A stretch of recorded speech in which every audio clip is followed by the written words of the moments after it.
This is how to schedule a text message to send later on your iPhone. Open text messages.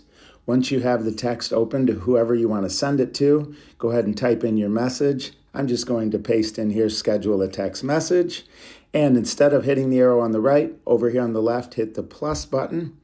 And right here, you'll see send later. Go ahead and tap there.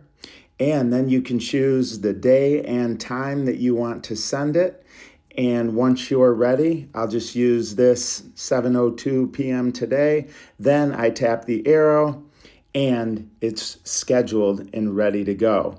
If I change my mind, I just tap edit here and I can either send the message right away, delete the message, or tap to edit the time.